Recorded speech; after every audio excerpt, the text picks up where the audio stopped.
Hello, hello, hello, and welcome to this Supreme Court lecture, or rather, lecture on the presidency and the Supreme Court. I'm going to go ahead and try to give you some notes that I think will be helpful to you in trying to think about what some of the issues are in terms of the presidency and the Supreme Court historically and today. And as we look at some of these review questions that are in your essays, first of all, what are some of the considerations that major party candidates and presidents must employ when discussing or nominating justices to the bench or even lower level federal judges? And secondly, what are some examples of how this politicization has affected the actual case law coming from the court? So the thing is, with the Supreme Court, it's become very politicized. It was always political, though, and it's definitely political in a new way in terms of the way political parties consider who they're going to appoint to the bench. It really does come all the way back to Marbury versus Madison. And if you've ever engaged very much with this case, I think it's worth talking about Federalist 78, because Federalist paper number 78 gave a sneak preview of what the powers of the Supreme Court would be. So it was only that. So Alexander Hamilton was a young lawyer who was attempting to really sell the entire country, which was only about 3 million people at that point, the idea of this new centralized federal government. And one of the things he had to do was persuade them that the Supreme Court is not only necessary, but also not a threat. So we had to kind of thread this needle of credibility. He had to kind of say, we need a Supreme Court, but don't worry, they're not going to be very powerful. So to do that, he had to say exactly what the function of the court was and what the limits of its power were, but also what some of the necessities of its power would have to be. So we made this whole argument, of course, you've probably seen in your intro course in political science already, but it's worth mentioning that Hamilton saw the judiciary as, of course, having neither force nor will, neither the purse, congressional, nor the sword, executive, but merely judgment. But he says that judgment is necessary to say what the meaning of the Constitution is.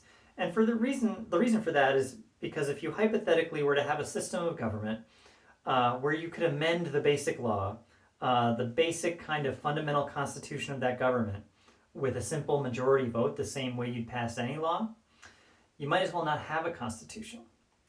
So Hamilton's thought, if it was that vulnerable, right? So Hamilton's thought was, we need to kind of bulk up, what the judiciary is able to do by giving them this power of judicial review. And this power of judicial review is one that has become very emblematic of what the Supreme Court does. By the way, he didn't come up with judicial review. This was an idea that had been used within English common law, but sort of judges kind of bemoaned the fact that they were not able to change law. But Hamilton kind of fashioned it as a tool that could refine the British form of government in the American context. Back to the lecture. So you have to be able to, Hamilton says, and then later Justice John Marshall says, you have to be able to strike down laws that are unconstitutional, because without that, if you just overturn the Constitution with a simple majority vote, you might as well have a Constitution, as I said. You might as well go back to the British system, which is just all power to the Parliament. And really for Hamilton, that maybe wasn't such a bad thing. But throughout the 19th century, John Marshall, once he asserted the power of judicial review over actions of the executive and congressional branches of the federal government, he was able to make the Supreme Court really an ally of kind of budding American industry that Hamilton thought was necessary to be able to stabilize the Republic. And there are many opinions that Marshall made that were kind of aiding American business and encouraging the manufacture of American goods and the central government in being able to assist business with establishing itself. And that kind of fealty, to the running of business and the smooth operation of American business and the development of it continued even after the Civil War, when the war was really fought, at least it was in order to disband one aspect of American business, and that was slavery. There were several acts, the Civil Rights Acts, that were passed in the aftermath of the Civil War that were meant to cement due process and equal protection rights that were ratified in the 14th Amendment. for newly freed persons who were formerly enslaved. And yet the court was able to interpret many of these laws as simply enabling corporations to be able to claim personhood and property rights. And they were able to really assert the rights of American business against what they saw as unreasonable social progress legislation. Jobs that, laws that affected working conditions. So in the substantive due process era, or the Lochner era, there is something that really needs to be reckoned with. So those of you who have already taken a constitutional law class can probably fast forward through this. But the Lochner era is something that you need to understand if you want to understand really what the power of the Supreme Court at the height of its height of interference with Congress can and is really capable of doing. And not just Congress, but other legislative bodies within the U.S. So the idea, that the Lochner era is something that is completely within the realm of possibility to see again, is really, okay, let me pause here and just say that, so I'm refining some of my lecture notes here, and some of them aren't as clear as they could be, but apologies, and let me just kind of get back to the main point. In New York State, there was a law that the legislature had passed that limited the number of hours that bakers could work. Okay, it's an example. Stay with me. They could work no more than 60 hours a week. Okay, maybe reasonable, especially for the time. And this is around the year 1900. And, social reform legislation was winding its way through state capitals around the country, as well as Washington, D.C., but this one was a safety law. It was, as you know, states are empowered to have specifically to look after the health, safety, and morals of their populations. It was written under the auspices of New York State's health and safety laws for workers in the workplace. And it was this argument that, bakers work with hot ovens, they work long hours, and even in small bake shops, they work all hours, the 2 and 3 a.m. they get started. They work in the morning all through the night. And there should be a limit on how much people are exposed to that kind of heat and that kind of exhaustion. And this is often called the bake shop case, Lochner versus New York. It's not really apt, but it sort of makes it sound quaint. But I'll skip to the punchline here. The Supreme Court declared that the law that stopped bakers and bake shop owners from employing people that had to work more than 60 hours a week was unconstitutional and a violation of due process rights of the bake shop owner. Okay, so the bake shop owner was somehow being deprived of his property. His property was simply his profits from his potential profits from the business that were being taken away by having to comply with this law, this unreasonable law that did not meet the level of concern. And I'm not using the correct language here, but trying to illustrate the idea that did not reach the kind of level of danger of other safety laws that were employed in industries like mining, coal mining specifically. They were drawing on a precedent, kind of perversely.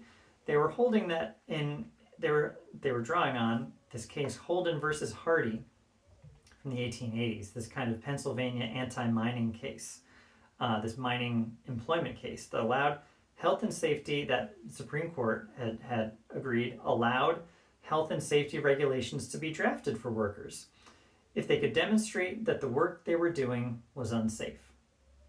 And because the Supreme Court agreed with the opinion of Lochner and his attorney, they agreed with the idea at the time that the bake shop owner was nowhere near as dangerous, the bake shop itself was nowhere near as dangerous as a mine. And so it didn't rise to the level of being able to prohibit any sort of long hours or any sort of workplace regulation. There was just not enough evidence to demonstrate it. And so the Supreme Court, the reason they call it the Lochner era is simply because the Supreme Court tried to do a lot of this depriving laws of their constitutionality and their right to exist as laws if they didn't meet the court's definition or expectation that it was not an undue burden in some way on businesses and their ability to make profits, even under laws that caused a danger to their workers. Later on, I could go into a whole story about this, but I think I'll just kind of stop and just say that there was this ability of legal and political strategy that allowed progressive groups, especially labor unions, to demonstrate that you could show evidence that there was a lot of danger to workplace health and safety. They called it a Brandeis brief. And a Brandeis brief was named for the attorney who practiced this kind of meticulous scientific justification for health and safety laws within his legal arguments that he submitted to the court. He later became a justice, Louis Brandeis. He was later appointed by Roosevelt to the Supreme Court as a justice himself. But as a young attorney, he was able to present this brief that provided evidence for the rationality and kind of fair passage of these health and safety regulations. So Brandeis kind of established this Brandeis brief, an idea that is still used today. One of the places that it was used was in the Brown versus Board of Education of Topeka, Kansas case. They were able to show all of these outcomes of social inequality and segregation that came from school children being separated by race. So psychological and social outcomes and otherwise. So this idea of the court invalidating congressional acts as well as state legislative acts and presidential executive orders had a long history by the time we reached 1933 and the beginning of the New Deal. And the court had actually grown more powerful right before the New Deal because former President William Howard Taft had become Chief Justice. And he had he made a kind of lasting legacy to the court in two main ways. One was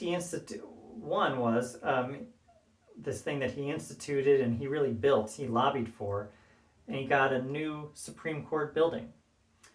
They were no longer just in the basement of the Senate. It's very symbolically important, but the other thing that he did that he said they were no longer going to take all the cases that were appealed to it, only about 65 to 100 per year.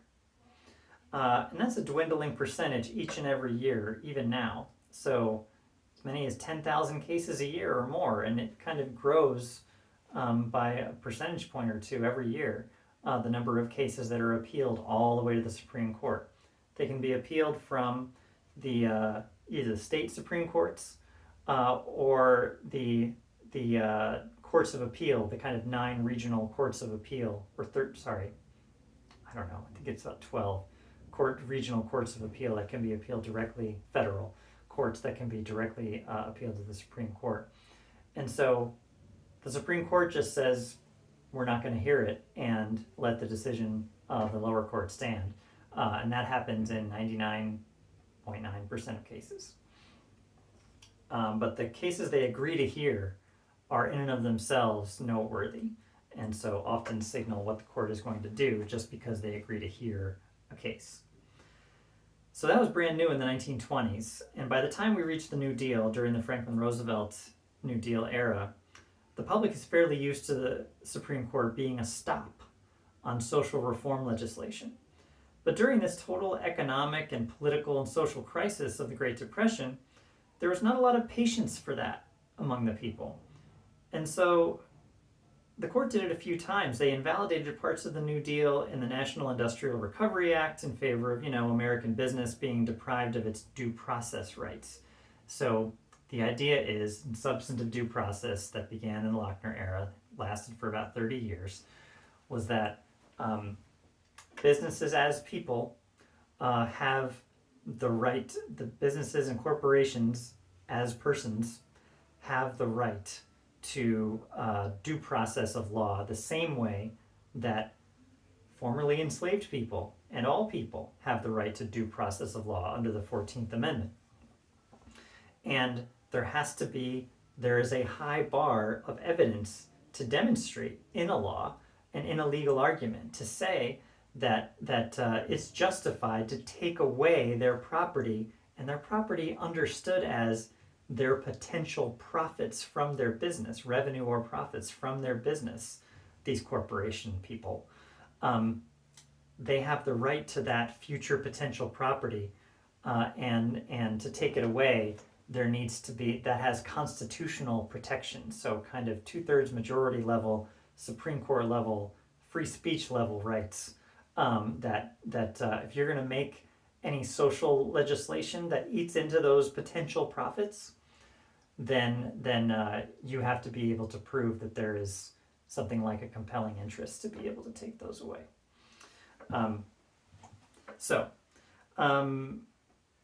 FDR didn't like this, obviously. He was elected to change things and to kind of really jumpstart American recovery from the Great Depression.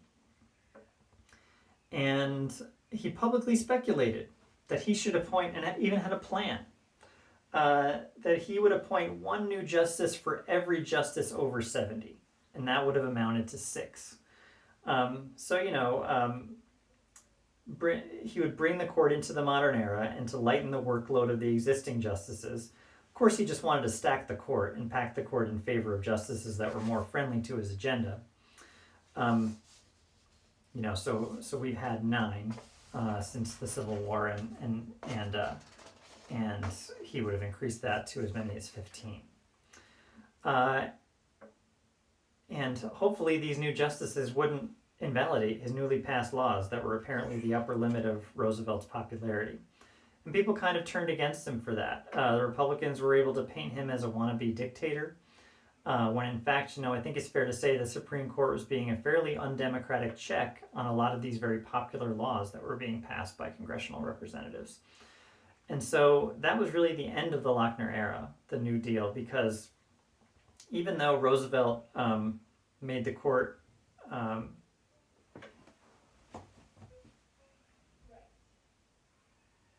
even though Roosevelt retreated, they also retreated. The court began to cease this substantive due process practice. They called it the switching in time that saved 9 justices. Stitch in time that saves 9 used to be a pun that people understood, but it's no longer really effective. They basically agreed that they were not going to invalidate most congressional laws anymore unless there was an imperative to do so. And they were no longer going to use due process as the principal criteria. So since that time and after that time, the Warren Court, Chief Justice Earl Warren, former governor of California, Republican, appointed by Eisenhower, Chief Justice until, I believe, 1968 or 69, so 1953 to maybe 1969. They engaged in a lot of social reforms that were not really invalidating congressional acts as state acts. They did invalidate segregation. They invalidated some abortion laws, but they didn't really invalidate a lot of congressional laws. It was a lot of state legislative laws that were violations of individual due process rights. It wasn't until after the kind of liberal era of the Warren Court that produced things like Miranda rights and Roe versus Wade and Brown versus Board of Education and Gregg versus Georgia that invalidated the death penalty in most states. And I believe in the early 1970s, there was a concerted conservative counter-effort, some would call it counter-revolution, if you will, on the court. But it didn't start at the court. Of course, it started with some very big kind of foundation grants and contributions by large donors from American business. And so I'm going to post this link along with the video when it's finally posted to something called the Federalist Society at Yale Law School in the early 1980s. The Federalist Society was intended to be and has grown into a very comprehensive professional network of rightward-leaning legal professionals who are anything from young lawyers to elderly judges and justices, men and women who have decided to make this their principal professional affiliation, as opposed to, the Bar Association. And so they receive a lot of funding in an ongoing way from these foundations that are very rightward-leaning, like the Koch Institute, founded by, oil company barons, and a few others that are in the article that I'll post in the module. But the Federalist Society has gotten to be very powerful and influential to the point where basically President Trump outsourced, in the words of one report, the appointment of all of his federal judges to the Federalist Society. And it was before, say, the George W. Bush administration And before that, even Republican presidents had at least gone to the American Bar Association to talk about or investigate or vet, is the word now, federal judges for suitability to the Supreme Court or the federal bench. And that really is no longer true. It's the Federalist Society that at least is relied upon by Republican presidents. Bush and Trump, Bush and now even more so Trump. Whereas a smaller organization called the American Constitution Society is kind of a liberal-leaning network, but nowhere near as strong and as numerous in terms of its membership or rich in terms of its money as the Federalist Society is. And the American Bar but even the American Bar Association doesn't really have the clout that it did before the Federalist Society began to be really prevalent. And let's see. It's really started to show how controversial every single Supreme Court appointment is. And you can see within the Trump administration just a microcosm of his appointments at the Supreme Court level. Maybe Neil Gorsuch and Brett Kavanaugh and Amy Coney Barrett all have substantial ties to this one organization that was founded just a little over 35 years ago. And it has now virtually defined the careers of at least 2 of these individuals of the 9 justices. And the Federalist Society itself, they've had a fair amount written about them. But I think still the general public is a little bit more aware of, a little bit not aware of how influential they've become and just how they've grown to be as prevalent as they are. It came from the reason to start it, it came from the idea that somehow liberals are controlling everything in the federal judiciary. It was especially part of the larger kind of conservative political movement that was funded in large part by, half a dozen foundations that thought perhaps that American manufacturing was in decline. There were simply too many costs borne by the corporate sector in U.S. society.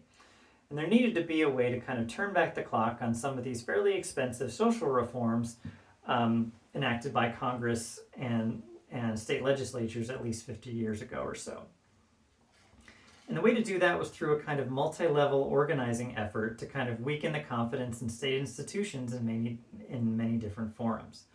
So from the legal arena to the news, to academia, to kind of popular culture and certainly politics immediately, that this was kind of the law version of that. And you see that it's working essentially that Reagan appointed a lot of conservative justices that were at least affiliated with the Federalist Society. But now you get to Trump and you see that he's been appointing people whose entire careers are embedded in that society. So in addition to that, every vacancy, there's this tension about, will this be the court appointment that reverses some of the core holdings that appointees have been grilled about the last couple of decades? And that certainly seems to be the case currently with the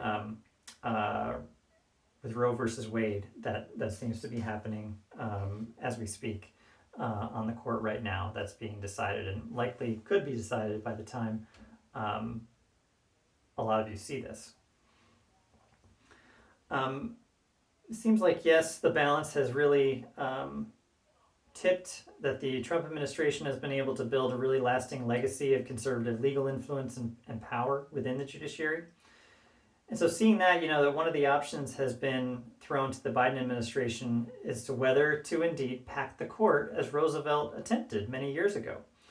And Biden has never been a fan of that idea, at least in public, but he may be pressured into some kind of attempting that if he feels like he's facing a hostile Supreme Court, he tries to in some way overturn many of the acts he intends to make the centerpiece of his agenda. Time will tell. It's certainly the COVID pandemic may be central to that discussion. But we simply can't tell what the future holds. But I think there is a strong possibility he's going to have to be open to suggestions from his allies if he faces more opposition institutionally than he expected, carrying out some of the more popular aspects of his policy agenda. So let's see. To kind of wrap this up, I could talk more about the individual Supreme Court appointments that have occurred. That I'll mention one. For example, it was when President Obama attempted to nominate Merrick Garland, a federal judge, to the court once Antonin Scalia, a conservative justice, died in 2016. Most of you are probably familiar with this. But for those of you who are not, just a quick summary. Conservative justice named Antonin Scalia died of a heart attack unexpectedly in 2016. And I think President Obama, after a period of mourning, decided that was appropriate. After maybe a week or so, announced he was going to nominate a successor to Antonin Scalia's seat, or at least someone to fill that seat. But Republicans at the time were led by Republican Senate Majority Leader Mitch McConnell, and they controlled the Senate, and they announced they did not intend to hold hearings or vote on this nominee because the president is too much of a lame duck president. You shouldn't appoint justices serving for life that are in the last year of your presidency, they said. This is not a precedent that was ever set in the past at all. It's the one they used to justify it in public. And eventually, Merrick Garland was never confirmed and never seated as a Supreme Court justice. He did lobby behind the scenes. He met with senators. He acted as a nominee always does, but never had a vote scheduled or a hearing scheduled to question him about his qualifications at all. And to be clear, a lame duck president traditionally means that period after a new president is elected, and when that new president is sworn in, when there's a president-elect, the other president who's still in office is called politically a lame duck. But there's no legal definition of a lame duck president. And certainly there's no legal bar from a president appointing someone within the last year of his presidency. So Obama, in any definition, though he was not running for re-election, there was someone running to be his successor, and there were primaries going on, yes, in January and February, but he still had a year left as president. So 1 out of every 4 years, or even out of every 8 years, to say that we have a weakened president is not something that seems politically or legally feasible. Anyway, just my take. Garland was never confirmed, and so President Trump was able to seat Neil Gorsuch to fill that vacancy when he first assumed office. And then in the waiting days of his administration, Amy Coney Barrett was appointed really immediately, in 1 or 2 days after Ruth Bader Ginsburg died.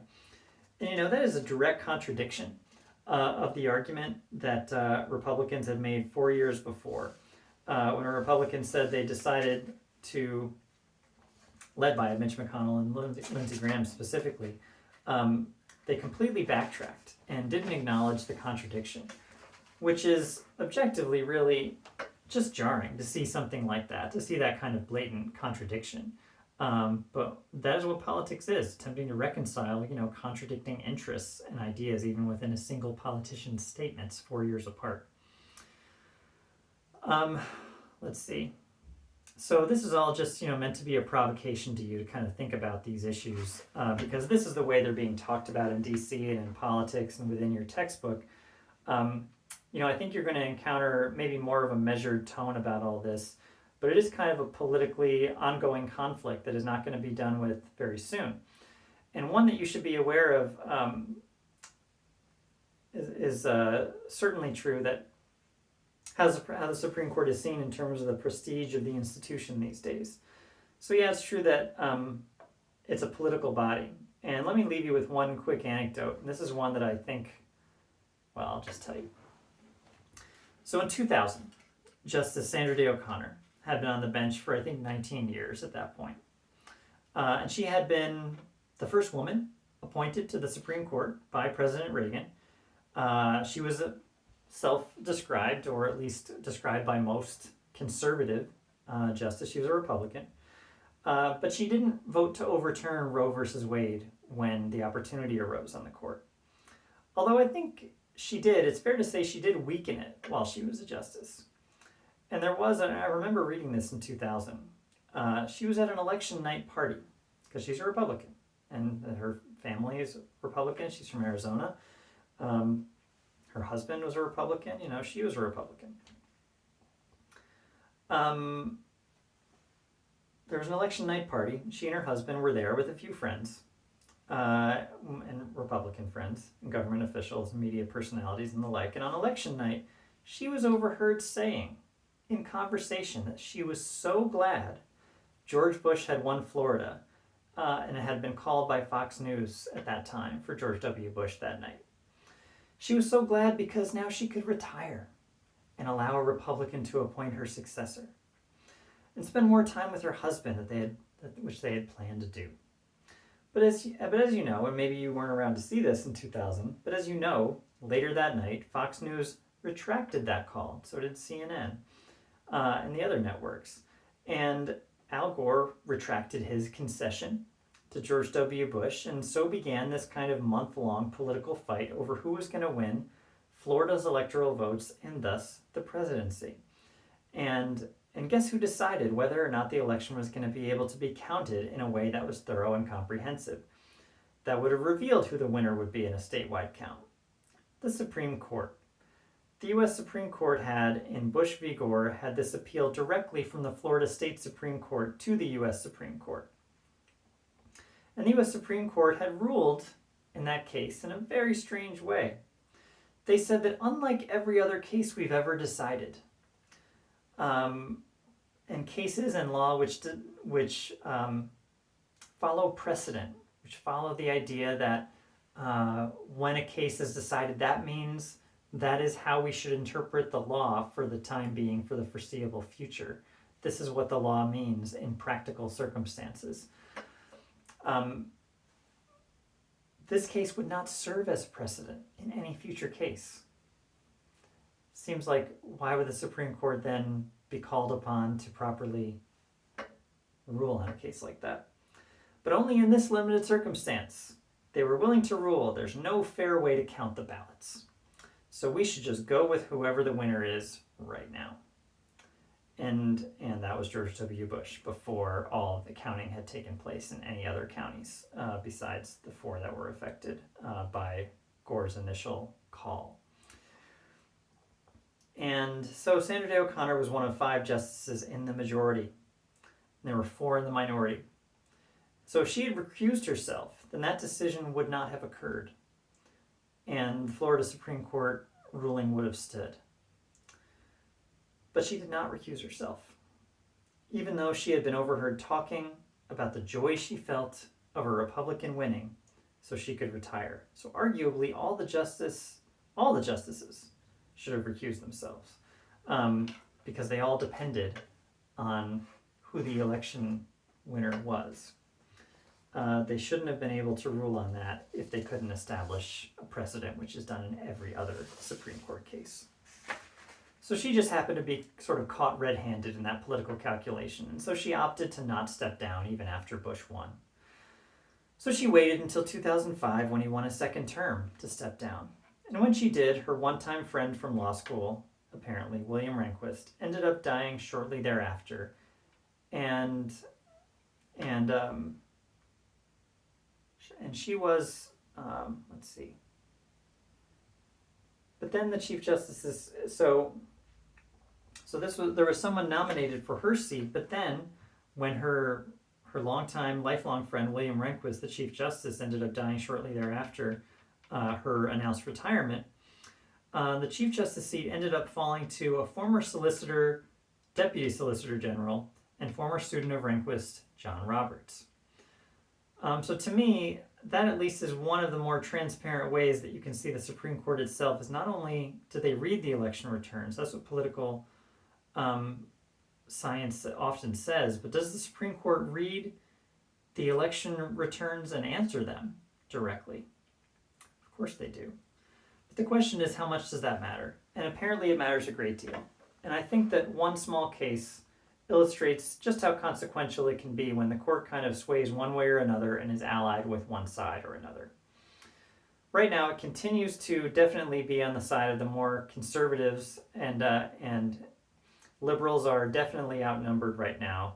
But in the judiciary, the federal judiciary as well, that may not be true forever. It's not even constitutionally necessarily true. So all of that to say that these are just some examples I think you might appreciate. Some of the considerations that major party candidates and presidents must employ when nominating justices to the bench, I think you would do well to refer to your textbook about that. But I think you'll find that I've already mentioned a couple of factors that people look at in terms of their friendliness to to different policies, as well as some of the demographic factors that you might want to pay attention to.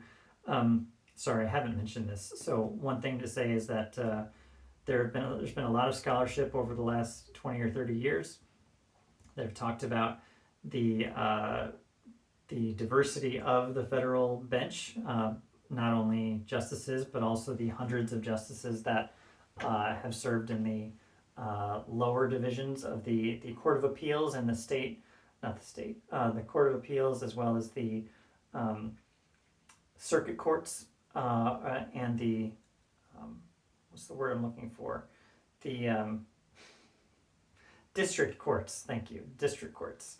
The district courts around the country have really made it much more diverse under Democratic presidents than under Republican presidents, and that's kind of the takeaway. That continues to be true, but there is more pressure. For example, Trump appointed a woman, but he appointed all white justices to the court. He appointed how many? Three in one 4-year term. That's a lot.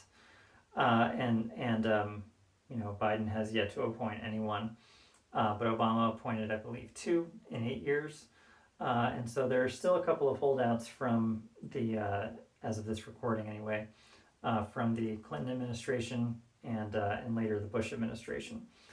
But so